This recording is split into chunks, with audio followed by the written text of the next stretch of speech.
ng pamahalaan na mananatili ang diplomatic approach ng bansa kaugnay sa insidente ng Pilipinas at China sa West Philippine Sea.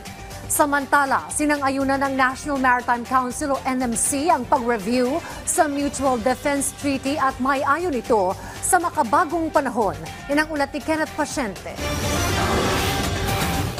Kasunod ng mga pinakahuling insidente sa pagitan ng China at Pilipinas sa West Philippine Sea na nangyari lamang sa loob ng higit isang linggo, binigyang diin ang pamahalaan na mananatili ang diplomatic approach ng bansa sa issue.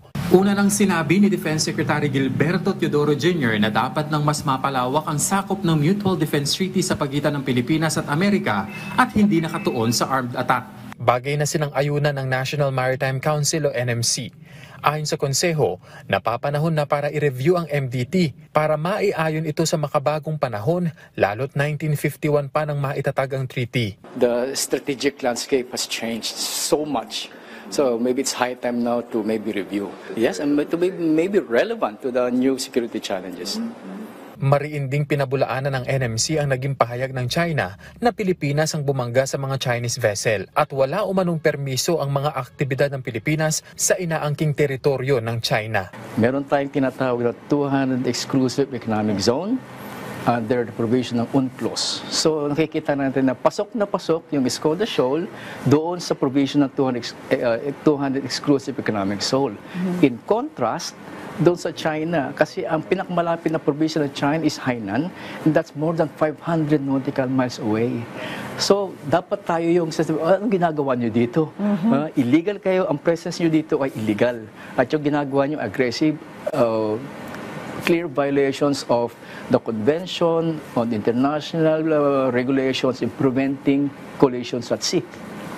Coast Guard sila, and yet, dapat nga sila nag-implement, and yet sila yung the irony of it, no? Sila yung nagsasagawa ng mga dangerous and life-threatening activities. Sa harap naman ng mga insidenteng ito, sinabi ng NMC na hindi lamang umiikot sa West Philippine Sea ang relasyon ng China at Pilipinas. The West Philippine Sea issue is not the be-all and end-all of our relationship with China. So, nagkataulan talaga na ito yung nagiging focus, nagiging focus. But I believe our government is doing very well in managing this conflict with China. No? So, sabihin na nating isolated case ito. Pero nakakakinig, nakakagalit, no? But nonetheless, sabi nga kanina, it's not the be-all and end-all relationship with China.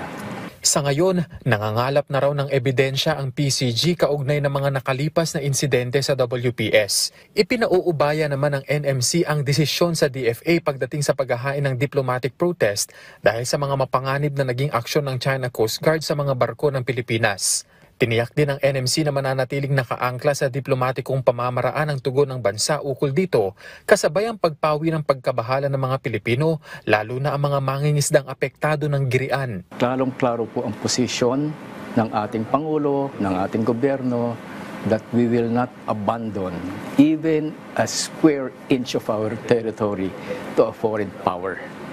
And we will exhaust all peaceful approaches, diplomatic channels, mechanisms, so that these disputes will be settled in a professional, peaceful, and orderly manner.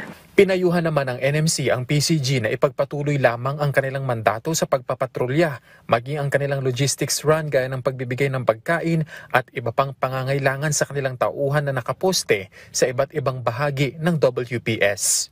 Kenneth Pasyente, para sa Pambansang TV, sa Bagong Pilipinas.